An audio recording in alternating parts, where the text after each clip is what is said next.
Hey everyone, this is Stephanie O'Brien, author, novelist, and group program design specialist. Today I'm here with Endre Hoffmann, Doctor of Self-Worth, and he takes people on the journey from being trapped by self-doubt to a life of potential and freedom by releasing their genius. So thank you very much for joining us, Endre. I'm stoked to be here on your show. Thank you.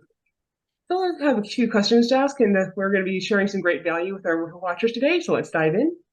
So first off, what inspired you to become a Doctor of Self-Worth? Well, it's been a struggle for me. 30 years feeling worthless, feeling that I'm not good enough. I don't deserve a better life. Yeah, it looked like impossible. I thought change is impossible. I'm broken, and I spent over $100,000 on things that didn't help. And eventually, Wow.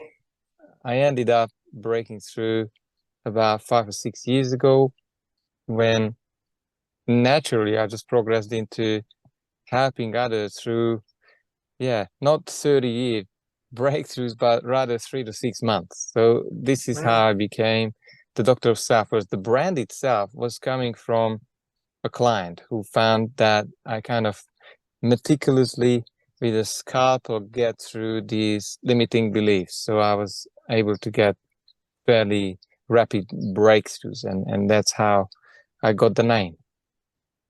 I can definitely see how that experience would motivate you to help people to, accomplish the same results a lot faster and less expensively than you did. So it sounds like you had a lot of trials and challenges in the process of meeting people, or in the process of getting to this point where you had to self-worth. So what were some of the challenges and triumphs you ran into, aside from the time and expense? And what was it that caused the journey to be so long and challenging? Well, I think I've started wrong-footed from a dysfunctional father-son relationship. I felt, well, ignored or not loved the way I was hoping to receive love from my dad. And then he wasn't really the father emotionally available ever. He had his own psychological challenges, stressed, fearful, quite angry, and we had a few fights. And he had basically issues around people. He he's become obsessed with his business, and he ruined relationships and eventually cost his life because he contracted three incurable diseases. One of them was cancer and two more. And unfortunately he had to go, and he never realized that he needed help. So yes, that was the main one where I had the wrong map in my head. I thought uh, I cannot, or I'm not allowed to be successful. And I guess that not feeling good enough was a major one for me to change. And someone helped me with that, luckily. I'm glad you were able to find help that you needed. So, when people are struggling with some or with their self-worth, we talked about some of the challenges that they've run into. What are the other challenges you've often seen in your clients when they're struggling with their self-worth? What other effects does this have in their lives? Well, normally there's two or three uh, areas of life I see these symptoms, I call them, showing up. Uh, Normally they are locked up into a workplace or in their own business where they are not getting results that they feel they would deserve. And they are either in a dysfunctional relationship where they are obligated to do things, and it could be a business relationships where they are really losing, and they started this whole thing on the wrong basis where they are just giving, giving, giving. And it could be in their personal relationships, they have the same or similar reflections where they are finding themselves swallowing things, not able to Mm. speak up. And that can become a symptom as well when they are not able or not feeling okay or ready to speak up on videos or be able to do interviews or showing up on camera.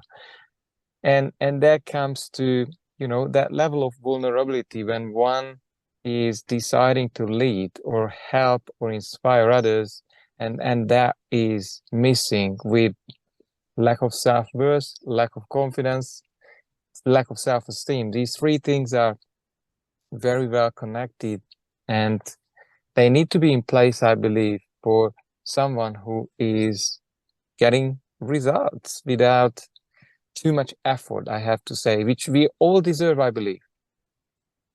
Yeah, especially when you're in business, I know it's women are kind of infamous for underselling ourselves, for charging less than we're worth. And yeah, I think that probably makes sense to work like outside of business, just working for others too, not negotiating for what we're worth, not knowing for a fact what we're worth, and standing up for that. And there's of course just being socially programmed to swallow our own desires to sacrifice for other people, doing having all these extra burdens and demands placed on us and accepting it, like how women do the majority of the housework. So yeah, there are a lot of subtle ways, both in business and life, where people are just programmed to settle for less and to not stand up for what they're worth and ask for what they deserve in exchange for the time and effort they're giving. It's wonderful how you worded it. Yes, settle Yeah. for okay or settle for average when they normally feel inside that there is more or there's something missing and they could get so much more out of life, yet they have every story to keep themselves where they are because it's Oh, so yeah. uncomfortable to step up and take charge and take leadership, and at times the journey is feeling dumb or not getting things right, or the learning experience is so, so scary, they are giving up on themselves and their dreams. And I think that's the biggest one, to have a little life in a little box where Yeah. they don't really have meaningful experiences. They are not living passionately and doing what they love. And that's what I love to unlock. That sort of vitality, that sort of feeling of, well, what if I deserve this? What if I just have to take every day one or two steps and then get to that bridge and then take on those challenges, which seems so far-fetched that and now when there is a plan in place and when there is, boosted self-confidence and self-esteem or self-worth, it's just another task to do. So we've been talking about some of the signs that come up when people have a low self-worth. I know some people, they've been told they need to be confident. They tell themselves they're confident. They kind of walk the walk, but there are still subtle insecurities that are still sabotaging them. So if somebody, feels that they're pretty confident and maybe even is confident in some areas of life, but they still have areas where low self-worth is subtly sabotaging them, what are some of the signs they should be vigilant for to see if that's happening with them? Well, I think ideally they want to have someone around who's pointing out these, I call these blind spots, where one is fabricating. The mind loves to fabricate stories. We all want to be right. And unfortunately, at times, the beliefs that we have are wrong about ourselves. And then we try and create as many supporting evidence to those wrong beliefs that we are, you know, we are confident and we are getting things right. Yet from the outside, it's so clear. Somehow, it's so clear to see how one is held behind. But I see some people are not able to receive, and that's a big one. And Mm. and not receiving is normally connected to not receiving love. And I see dysfunctional relationships at times. And in business, when we take care of receiving love, I've seen so many clients who was then just being presented with this lump sum payment from seemingly from the blue sky, where the energies start to align and they are now feeling worth to receive. It's almost magical to Wow. see these things happen, and I've seen it many times. Well, thank you for sharing that. Um, when you've worked with people, it sounds like you talked about some of the transformations. What are some of the other transformations that people have experienced when working with you, aside from getting these sudden windfall payments and being able to sell themselves better? Are there any additional transformations that people can look forward to if they work with you? A classical one was Katalin, and she's running a spa business in Melbourne. Uh, skin care and all of these things. And she felt that she's always bumping into silly people or annoying people. And what happened was we found out that she carried from mom this pattern of judging people. And because she had this judgment around others, they been pissing her off when Yeah, she she was saw the worst driving. in them. When she had a client, they were just annoying and silly and stupid. So once she gave up this belief, she started to connect to her clients at a new dimension. And then she's seen sales just picking up. I think last year she quadrupled her sales because finally she started to connect and build massive rapport with her clients. And not only they spent more money, but they started to refer and bring other clients. And I, she basically through this experience, she brought in a brand new product line, which was substantially increased her bottom line. But there's one extra thing that she's been dealing with, and that's another one that may help to put things into perspective. She thought there's no quality people to hire. That was her belief for about 10 years. oh, And we knocked this belief out of her head. And now she's building a team. So her business had this glass ceiling with all the work she did and these few casual help here and there. It was putting a cap on her results. And now she is pretty much lined up for a 7-digit business because wow. now she is building a team. She's enjoying leading a team and teaching and training people and getting them ready to take over and then probably, set up new locations with spa businesses where she is doing less and less herself, giving her more and more time and lifestyle. So I think it's life changing, as she said. And of course, you can find her uh, testimonial on video on my YouTube channel or on my pages, Facebook or LinkedIn. And that's a good point where when people have low self-worth or they're judgmental of themselves, they're more likely to be judgmental of others. And yeah, that would probably put clients off. If I was, at a spot, I felt like the owner was judging me, I'd have a harder time really relaxing and having a good time. So, when the owner is actually loving and happy to have a person there, I could definitely see that changing the whole energy of the experience and making people much happier to be there, to come back and to recommend it to their friends. Well, yes, it's a new it's a business reset for growth. And unfortunately she was not aware of these things. And she wouldn't have been probably by now, she said, because she was just trying to do her best. She was reading all the books, she was taking on seminars, but sometimes you just need someone who is brutally honest and able to pick up on these limitations. I call them mind viruses that are limiting results. And they apply to every area of life. It's not just business, unfortunately. Relationships, lifestyle, health, everything. Yes, the telltales are sitting there, yet we're almost blind to this. Unfortunately, our mind, and this is the limitation that we all work with. Like the human mind can only pick up probably about 1% of all the information overload that's around you. And unfortunately, the filters are the beliefs that you're carrying from the past or you taking with you into situations. And of course, if you think you're not worth it, you don't deserve it, or your product is not worth it, then well, you will have exactly the experiences that proves that your beliefs are right. And it's so painful because you could, and many people do, become a victim and starting to point the finger. And they are helpless. They are beyond help because they have not taken responsibility or they still have not connected the dots.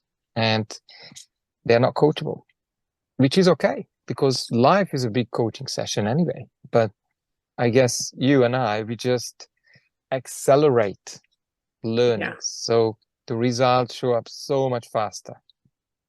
Yeah, I know this reminds me of an experience I had when working with another coach. Basically, I felt like I had a hard time making friends as a child, so my self-worth around relationships was absolutely in the toilet. So I had this belief that people wouldn't want to be around me unless they needed me. So I recently moved to a new town. He gave me this exercise. Okay, write down a list of all the new acquaintances that you're trying to make friends with. Now, which one is the one that needs you the most? Okay, now which one are you putting the most effort into making friends with? Oh, I was self-fulfilling my own prophecy. Yes, it's so dangerous to have, yeah, a wrong map and it's there's so many of those beliefs that we all set set up with and try to get what we want. But those I call incongruencies or internal conflicts are most of the time are not allowing results to come. And and it's really hard at that point when someone is pedaling on the hamper wheel. That was me. I even took action. I was working hard. I worked 15, 16-hour days, and I was telling myself, it's coming because I was told I just have to push harder and I will get the results. Well, I don't believe in pushing hard anymore. I don't believe in hard work anymore. I do work hard sometimes when I'm behind, but that's not Work where smarter. results really come from. Pretty much, it's not always about taking more action, so often it's about taking the right action. Yes, and that's normally is less is more. I think that's the message. So you've shared some great tips and so far, but I'd like to, have a bit of time focused on sharing, advice for people who are in this situation. So, what are your top three tips for somebody who is or suspects they are dealing with low self-worth? Well, one, you've got to believe that change is possible for you, not everyone else, but for you. And I would say you you've got to take and try every way, like me, but it's just a shortcut. Your trial and error. I would say, what if you could find someone who has got consistent results in helping someone else or others with fixing self-worth or correcting self-worth? Then imagine you wouldn't have to spend years and years because these days we have a specialist for everything. We have, self-confidence specialists. We have self-worth specialists. We have, nail specialists for women. We have beauty technicians, all of these things. So get the help you need and find that that breakthrough that you're looking for is actually not that far. And it can happen. And it does happen to people who are, let's say, not finding the right coach, not finding the right therapist or treatment where you may not get results. I would say, well, get your money back if you can, or kind of move on. Because if your life is not changing, your internal psychology, your emotions, your thoughts are not changing, then probably you're wasting your time. Because I believe each and every session, if you work with the right coach and expert, then you should have tiny or bigger breakthroughs. And that's where your life started to change because change is really an inside job. And when the inner changes, the outside becomes just a reflection, your business, your relationships, and your life. Yeah, and even if someone has lots of good reviews, even if they're the right coach or therapist for other people, sometimes you just need the right coaching style for you. So, it's even if somebody else is getting good results for other people, doesn't necessarily mean that you're unfixable just because they can't fix you. It just sometimes means you need to find somebody who, fits better. Yeah, you want to claim or ask for a half an hour conversation. Most coaches who are serious about what they do would give you 20 minutes, half an hour. So at least you have an experience of what you are getting into, or find out the terms, how this is going to work. And then your gut will tell you whether is this something for me, or, well, I'm not too sure. I might need to talk to a few more to feel that this is it for me. But remember, when you commit to the process itself, I think there's this saying, when the student is ready, the master or the teacher will appear. So remember that if you commit to your next version of you, that unlocks your self-worth or your results, probably it will be just around the corner for you. And then you wouldn't have to search. This is what happened to me. 25 years I've been trying to fix this, but the level of commitment when my life collapsed was, I had so much pain. I was about to lose my wife, my children. I said, well, this is my last worthy goal for my life, to fix me, this self-worth piece, and I will do whatever it takes. That was the 10 out of 10 commitment. That probably brought me the right person, the right coach. That's wonderful. So we're just about out of time here. So if somebody wants to get to know you better and to see if you're the right coach for them, what's their next step? It's very simple. There's a website. It's called doctorofselfworth.com. I'm sorry, it's still being finalized to have all of the links work. You find more information from me. You are able to find, I've got a book that I could give away to you, how to discover, unlock your self-worth faster than you ever thought possible. I can definitely send that off to you and share that with you. But the easiest way is to probably just put in hashtag Doctor of Self-Worth, and you will find one of my social media pages, and drop a message or comment one of the posts that I have regularly, and we'll chat, or we'll set up a time to meet for 45 minutes to an hour, and we'll see where you are. I hear your story, and we'll work out the next step. And maybe you will need help for free. I've got plenty of resources for you. I've got a YouTube channel. I've got 2 free groups. If you want to work with me, probably I'll need to test you because I'm really picky. I only work with people who are ready for transformations. Yeah, it's great that you're only working with people who you believe can get results instead of just taking their money and, oh, maybe you'll get results, maybe you won't. No, And I'll have the links to your social media posts. I can have the link to your website and YouTube along with this interview in the in the YouTube and the blog post. So we'll make it easy for people to find you. absolutely. And I do have pretty much a guarantee to each of each of the signups, because I don't think I deserve a payment when I'm not delivering results. But because of that, I need to be very careful who I'm working with, because I'm not here to exchange my time for money. I'm in this thing to deliver results. That's all I care about. Your results. If you come into my lane or into, my sessions. That's a very good set of priorities to have. So thank you very much for your time, Andre. And everybody who's tuning in, thank you so much for listening. I hope you got some value from this. And if you want to explore and working with Andre and see if he's a good fit for you, and if you believe he believes you can get results through his teaching, there are going to be links along with this video, either in the description or in the blog post, depending on where you're watching this. So thank you everyone for joining me. Have an awesome day. Thanks very much. I'd love to be on your podcast or your interview. Ciao.